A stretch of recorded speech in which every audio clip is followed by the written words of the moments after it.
توی فوتبال یه سری حرکات نمایشی هستن که انجام دادنشون ریسک بالایی دارن، ولی اگه ریسکش بگیره هم تیم خود موفق میشه، هم موفق میشه که حریف رو تغییر کنه.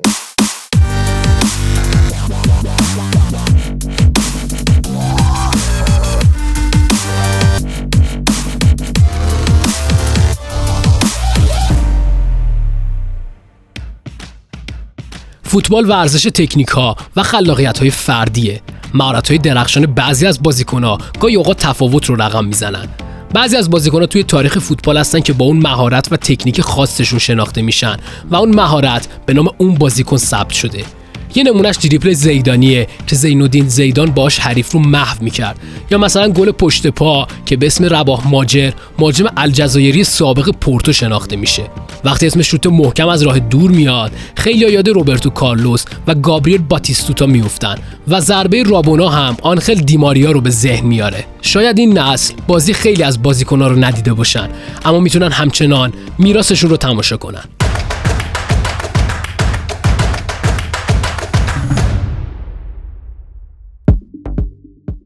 امروز می‌خوام راجع به یه مدل ضربه پنالتی صحبت کنیم، ولی قبل اینکه بریم سر اصل مطلب یه مقدمه چینی هم قبلش داریم. حسین آقا این مقدمه چینی راجع به چیه؟ پنالتی زدن کار خودش همینجوری کار سختی است، خب اما بعضی از بازیکن‌ها توی پنالتی زدن هم میخوان تفاوت ایجاد کنن، یه فرقی داشته باشن با بازیکن‌های معمولی.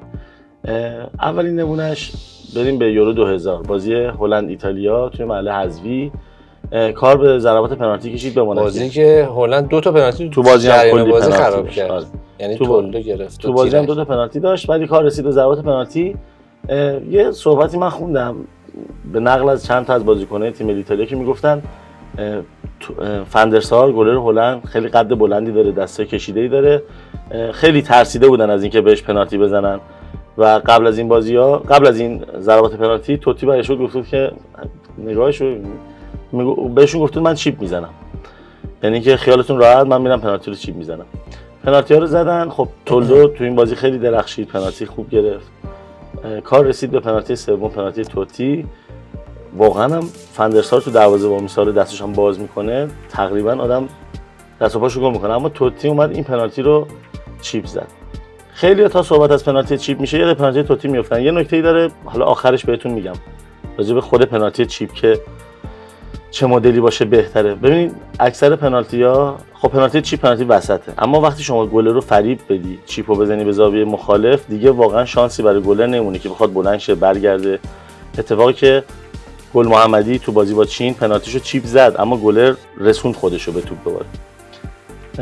از اون پنالتی که بگذریم سال 2012 همه ویدیومون راجع به ایتالیا نه حالا میاد اسپانیا اینا هم هستن، ولی توی یورو 2012 ایتالیا کارش با انگلیس به ضربات پنالتی کشید. مونتولیو پنالتیشو خراب کرده بود، این پنالتی سوم ایتالیاست. اینجا هم پیرلو بازم چیپ میزنه. خیلی چیپ قشنگی بود. قشنگیش به این بود که جوهارد داشت واسش کری میخوند. جوهارد کلا تو پنالتی خیلی حرکت غریب داشت. و یه نگاهی که پیرلو رفت سمتش کرد. از بعد از اون پنالتی انگلیسی‌ها 2 تا پنالتی براشون خراب کردن، یعنی روحیه حریف هم خراب میشه، تحقیر میشه. فردای اون روز بازی پرتغال اسپانیا هم به پنالتی کشید، راموس پنالتیشو چیپ زد. بازم از این پنالتی چهارم بود. پنالتی بعدی پرتغال خراب شد، اسپانیا بازی پنالتی مهمی بود این پنالتی. آره دیگه. اما اوج چیپ زدن‌ها فینال جام جهانی 2006. حالا شما تو مرحله حذفی اوکی پنالتی رو میزنی، حالا فوقش حذف میشه تیم دیگه، ولی توی فینال اگه بازی به خاطر یه چیپ اشتباه، یه پنالتی غلط، خب خیلی دردناکتره. شما فکر کن پنالتی شده تو فینال جام جهانی، پشت توپ وایسادی میخواد چیپ بزنی، خیلی جیگر میخواد که خب البته زیدان داره. پنالتیشو چیپ میزنه، ولی خب بماند که نتیجه در آخر چی میشه. همین که تونست جلوی دروازه‌بانی مثل بوفون، حالا اونچنان پنالتی گیر نیست ولی بالاخره دروازه‌بان بزرگیه، اون لحظه تصمیم گرفت چیپ بزنه. چیپش هم همون مدلی که بهتون گفتم، گلر رو فریب بدی و چیپ بزنی، یعنی چیپو بزنی زاویه مخالف. شانس هم آورد، یعنی یه مقدار اگه دیگه بزنی رو حساب استرس بالا که دیگه می‌خواد حالا یه جایی بزنه که واقعا نرسه. اما حالا ما چرا هم میگیم پنالتی چیپ؟ این پنالتی اسمی داره. اولین بار بازیکنی که این مدل پنالتی رو زد سری کریخونی با دروازه‌بان خودشون این اتفاق افتاد براش. توی یورو 76 تیم ملی چکسلواکی رسید به فینال بازی‌ها. فینال برابر آلمانی که 2 سال قبلش قهرمان جهان شده، یه ترکیب پرستاره. خیلی زود دقیقه مثلا فکر کنم 56 گل اولو چکسلواکی میزنه. دقیقه 25 گل دوم میزنن و دیگه تو فینال 2-0 جلو افتادن چکسلواکی از آلمان.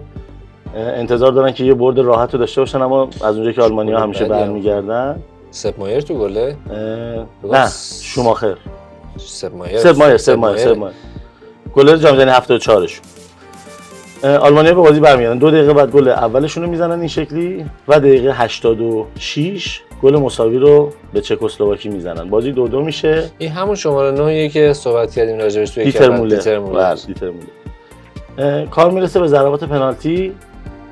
یه بازیکنی داره چکسلواکی به اسم پاننکا. این توی تمریناتشون قبل از بازی یورو با گلرشون، یعنی گلرشون میگفته تو نمیتونی من گل بزنی فلان، این به این فکر فرو میره که چطوری یه جوری حال اینو بگیرم، هم گل بزنم هم تحقیرش کنم.